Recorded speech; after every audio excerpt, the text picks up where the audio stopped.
Buenas noches, mi nombre es Antonio Ramsés Valdivia Bravo. Mi nombre es Yves Silva Mares. Y mi nombre es Jessica Judith Rojas González y hoy les vamos a presentar el tema de páncreas y vaso. Y a continuación mi compañera Lluvia va a empezar a describirles el páncreas. Ok, el páncreas se le conoce como una glándula mixta que tiene funciones exócrinas y endocrinas. También es un órgano retrográstico, esto significa que está por detrás de lo que es el estómago. Es de color amarillo pálido, pesa de 85 a 100 gramos, mide de 12 a 15 centímetros de largo, de 1 a 3 centímetros de diámetro anteroposterior y de 4 a 8 centímetros de altura, llegando a lo que es la cabeza del páncreas. Lo que es el páncreas se divide en 5 partes, que son las que podemos ver en la siguiente diapositiva, que es un proceso uniforme, lo que es la cabeza, el cuello, el cuerpo y la cola. Empezando por el proceso uniforme, este se encuentra en forma como de G, como se ve en la siguiente imagen. Se le conoce también como páncreas menor de Winslow. Y la siguiente parte es la cola. Esta se relaciona con la porción descendente o con lo que es el proceso uniforme y es horizontal del duodeno y tiene una forma de C, como ahí podemos ver en la partecita que está como colorada de verde. La siguiente parte de lo que es el páncreas es el cuello. Este se le conoce como el istmo de páncreas, mide 2 centímetros aproximadamente. Por la parte de arriba está limitado por la porción superior del duodeno y por la parte de abajo está limitado por la incisura pancreática, es la parte media del páncreas. La siguiente parte es el cuerpo, este consta de 2 caras, una anterior y otra posterior y un borde superior y otro inferior. Y la última parte es la cola, que es una extremidad que está del lado izquierdo del páncreas y está dirigida hacia el hilio del vaso, que son esas partecitas que están coloreadas de verde. En lo que es la siguiente diapositiva, hablaremos de lo que son las variaciones.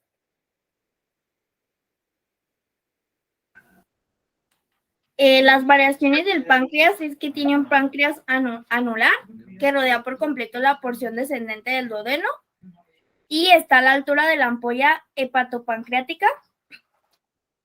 Tiene un páncreas dividido que conserva su disposición embrionaria, en el que cada porción posee un conducto excretor propio y el islotes pancreático situado en los mesos de la vecindad. Continuamos con los conductos excretores. Tenemos 3, la glándula, el conducto pancreático principal o de Wilson y el conducto pancreático accesorio de Sartorini. La glándula está formada por 2 tejidos diferentes. La glándula de secreción externa con acinos glandulares. Cada acino posee un conducto excretor para el jugo pancreático y la glándula de secreción interna, que está constituida por los islotes pancreáticos situados entre los acinos. El conducto principal se origina a nivel de la cola del páncreas, drena los acinos de la cola, el cuerpo y la porción posterior de la cabeza del páncreas. Y el conducto pancreático accesorio atraviesa la pared posterior-medial del duodeno, forma la papila duodenal menor y drena la porción anterior de la cabeza del páncreas. Después siguen las variaciones de los conductos del páncreas. El páncreas se desarrolla a partir de 2 esbozos. Es un esbozo ventral y un esbozo dorsal. El esbozo ventral es subyacente al esbozo hepático y está ubicado en el mesogástrico anterior. Y el esbozo dorsal es más grande y está situado en el mesogastrio posterior. El conducto excretor del esbozo ventral termina en el duodeno y es la porción terminal del conducto pancreático. Y el conducto excretor del esbozo dorsal sigue el eje del órgano. Es la porción inicial del conducto pancreático y principal y el accesorio. Y el conducto pancreático principal corresponde a la porción corporocaudal del conducto dorsal primitivo y el conducto ventral, que se ha desarrollado gracias al conducto pancreático accesorio.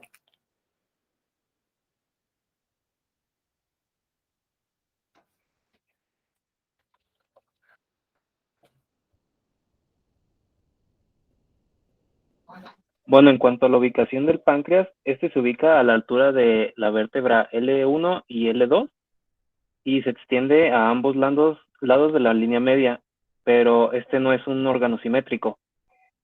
También se encuentra detrás del estómago y está envuelta por las 4 porciones del duodeno.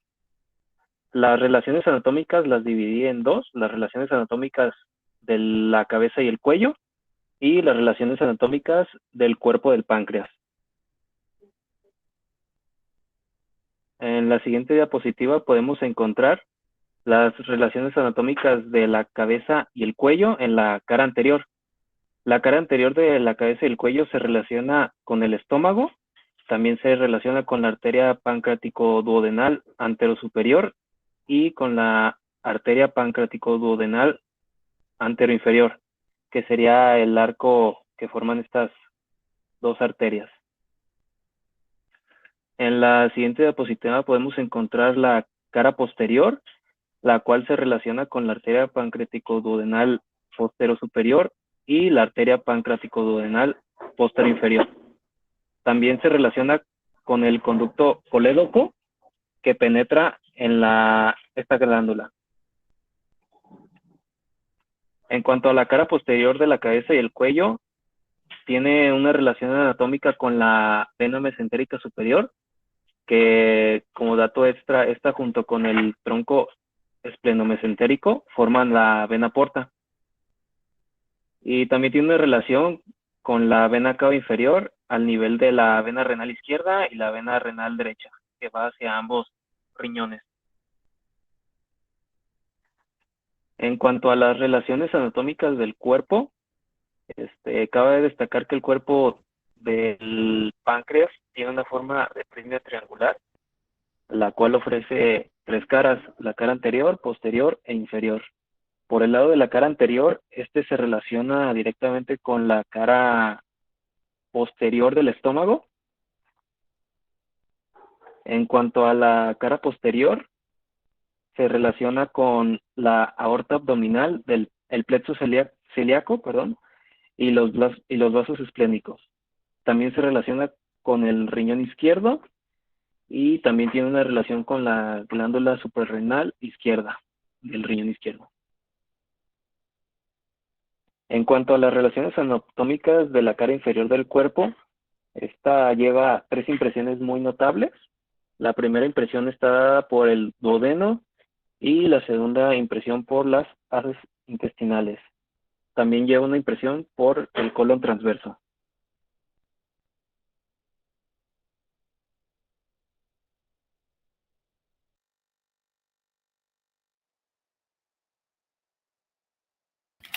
Continuamos con la fijación del páncreas. Es uno de los órganos más fijos de la cavidad peritoneal. Su cara derecha se fija al peritoneo parietal posterior por la fascia retroduodenopancreática y la cara izquierda del cuerpo se fija atrás por la fascia retropancreática. Se fija sólidamente al duodeno por medio de tractos conjuntivos y también contribuyen los vasos de la glándula. Por medio del peritoneo se fija la pared posterior del abdomen, la cabeza y el cuerpo, y la cola queda móvil y unida al vaso por los vasos esplénicos.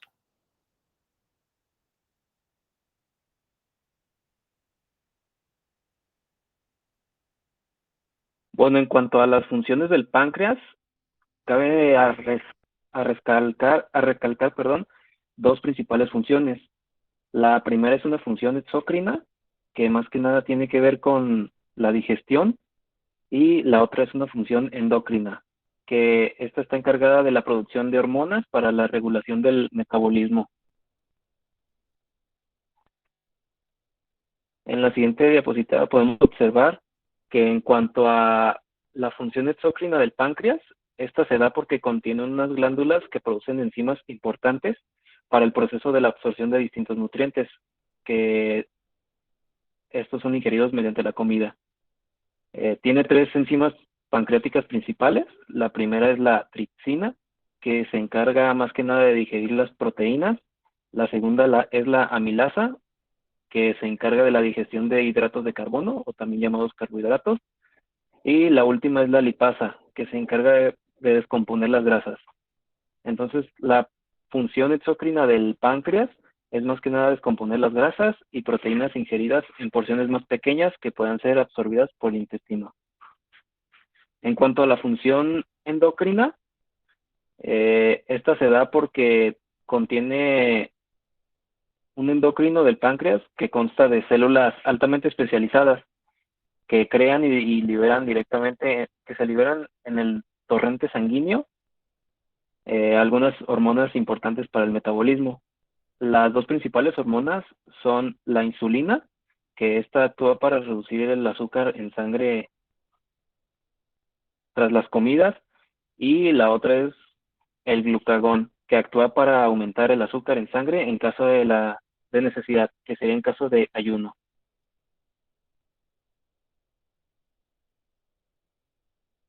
Ok, y para seguir, hablaremos de la irrigación del páncreas. Se divide en 3 partes, que es el sistema derecho, que habla de los arcos pancreaticoduodenales, lo que es la región media, y lo que es el sistema izquierdo.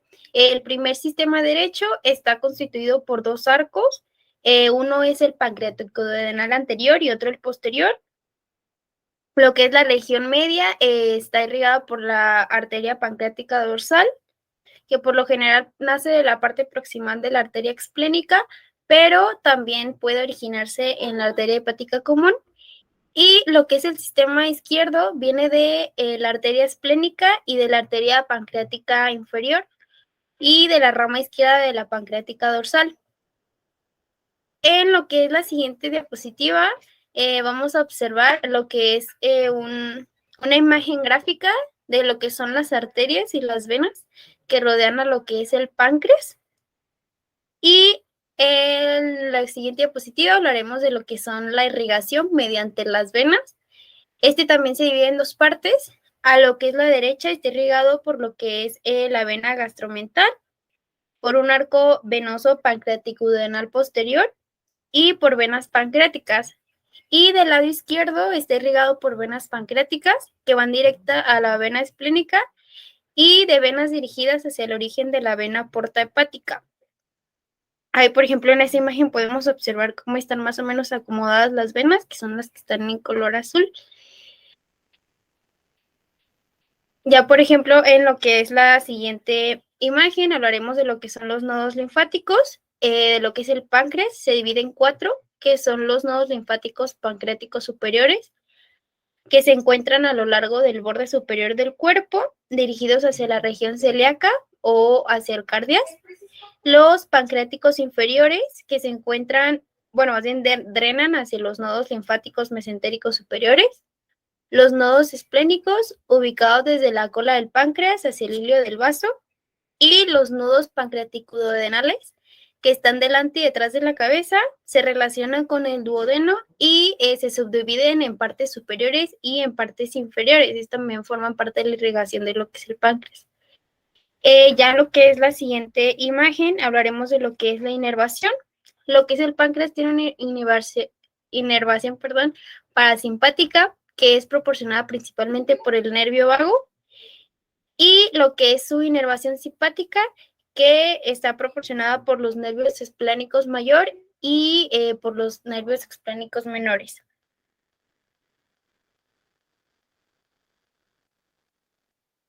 Lo que es el páncreas exócrino de manera histológica o de forma histológica compone lo que es el 98% del páncreas. Está compuesto de células acinares pancreáticas. Estas células son las que secretan enzimas digestivas. También tiene otra parte que es el conducto de Wilson, que está compuesto de conductos interlobulares. Lo que son las células pancreáticas, que son las células acinares, secretan secretina y colecistocrinina, encargadas de regular las secreciones pancreáticas.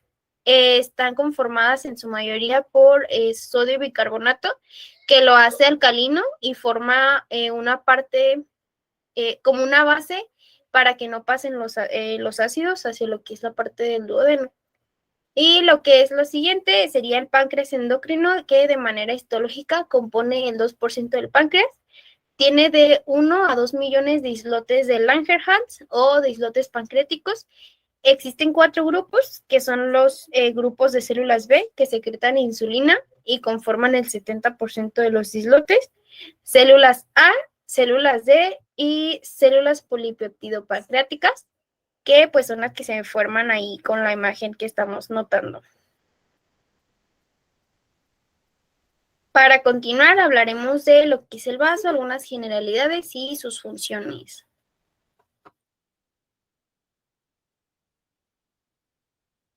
Dentro de lo que son las generalidades, encontramos que lo que es el vaso es un órgano intraperitoneal que es del tamaño de un puño, mide de 11 a 3 centímetros de longitud, de 6 a 8 centímetros de ancho y tiene de 3 a 4 centímetros de espesor.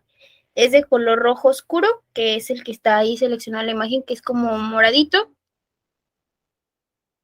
Para continuar también con lo que es hablando de lo que es el vaso, hablaremos de que tiene 5 caras. La cara diafragmática, que está sobre la concavidad del diafragma. La cara visceral, que muestra 3 áreas de impresión. La cara gástrica, que es la impresión del estómago. La cara renal, que es la impresión del riñón izquierdo y se encuentra en la porción central de esta cara. Y lo que es la cara cólica, que está en contacto con el colon transverso. Estas son las caras. Ahora hablaremos de lo que son los bordes del vaso y los polos. Tiene 2 bordes, uno que es superior, que está marcado por 2 o 3 escotaduras, y se ubica entre la impresión gástrica y la cara diafragmática que acabamos de ver en la diapositiva pasada. Y el otro borde es el borde inferior, que está situado entre la cara diafragmática y la impresión renal. En cuanto a polos, vamos a notar 2 polos. Uno es el polo anterior, que cuando la impresión cólica es amplia, su forma general es redondeada, y lo que es el polo posterior, que se encuentra de forma redondeada y se encuentra algo deprimido en su región medial. Digamos que deprimida es como encerrada o aplastada dentro de su región medial.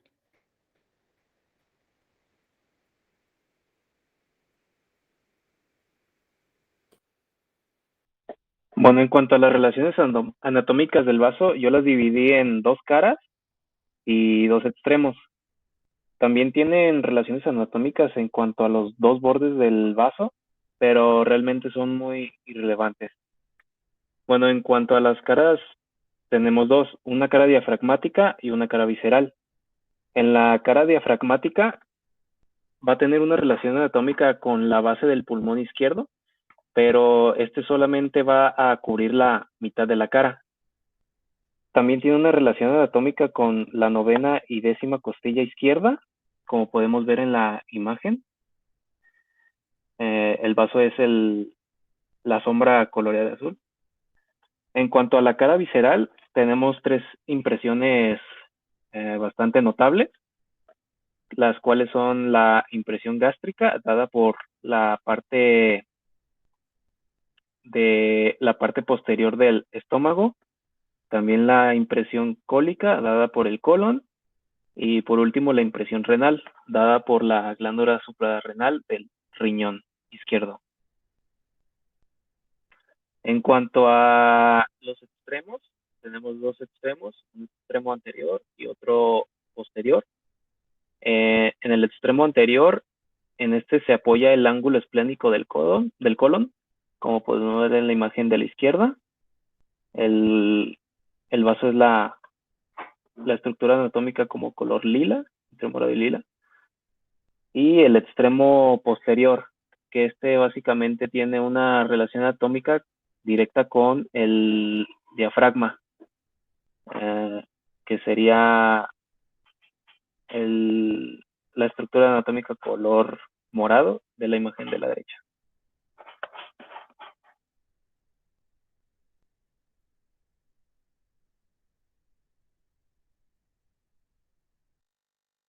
En cuanto a lo que son las variaciones del páncreas, existen a menudo vasos supernumerarios situados en los mesos vecinos o en contacto con el páncreas. Se encuentran vasos alargados o abultados, gruesos o delgados, anchos o estrechos. Esto no tiene como alguna causa en general, sino que pues es simplemente el proceso en el que creció lo que es el vaso o cómo se desarrolló durante la etapa embrionaria. Entonces, no tiene nada de malo, no genera problemas, simplemente son variaciones que llegan a existir dentro de él.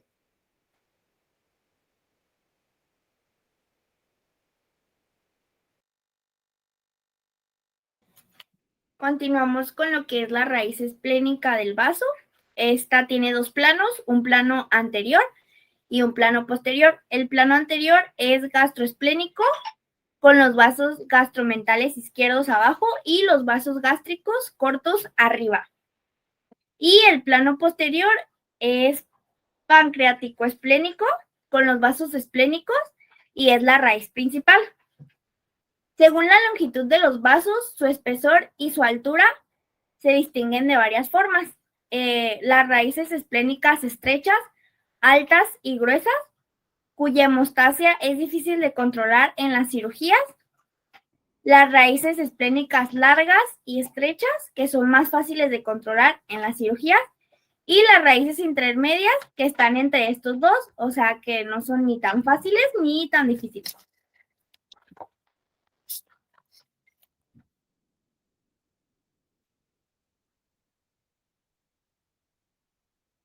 Dentro de lo que es la anatomía funcional del páncreas, encontramos que el páncreas no tiene una función digestiva, pero de él emerge la vena esplénica, la cual contribuye a la formación de la vena porta hepática. No es un órgano indispensable para la vida. La esplenectomía no ocasiona trastornos graves. La esplenectomía es retirar, o lo que es la cirugía de retirar, que es el vaso. Tiene una acción fundamental en la composición química y celular de la sangre. Interviene en la destrucción de los hematíes y es activo en la fabricación de glóbulos blancos. Es por eso que en el primer punto les expliqué que tenía una acción fundamental celular en la sangre, porque destruye hematíes y también fabrica glóbulos blancos. Y interviene activamente en la lucha contra las infecciones.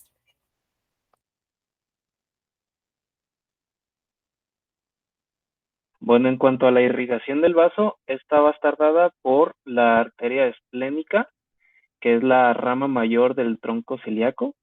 Recordemos que el tronco celíaco sale de la aorta abdominal y tiene un drenaje venoso que está dado por la vena esplénica. En cuanto a su inervación, esta está dada por el plexo celíaco. Y en la imagen de la izquierda se puede ver la arteria esplénica en color verdecito. Ese de ahí.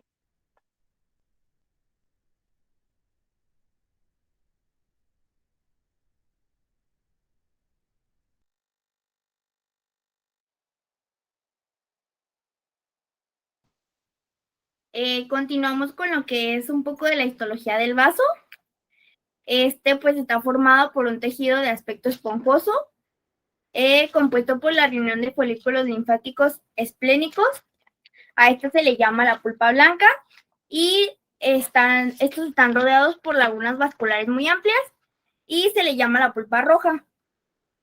Los vasos están tapizados por células reticuloendoteliales.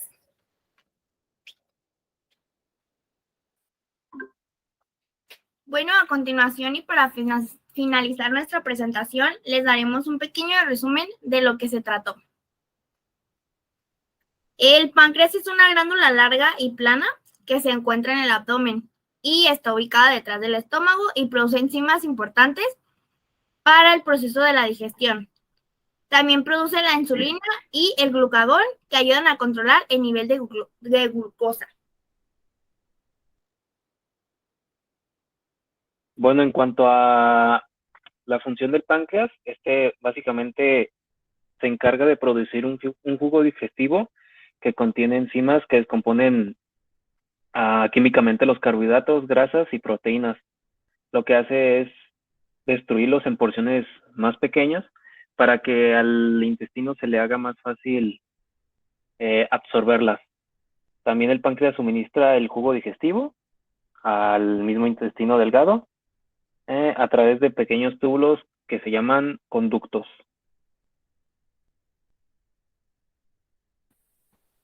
Y pues el vaso, pues forma parte del sistema linfático. Mantiene el equilibrio de los líquidos del cuerpo. Contiene glóbulos blancos que luchan contra los gérmenes y ayuda a controlar la cantidad de sangre del organismo y destruye las células envejecidas y dañadas. Lo que es el vaso, por ejemplo, cuando deja de funcionar, destruye los glóbulos rojos o eritrocitos de forma tan rápida que puede producirse una anemia muy grave. También destruye los depósitos de glóbulos blancos y así mismo cuando pasa eso, pues aumenta la probabilidad de que el cuerpo contraiga infecciones de manera más sencilla.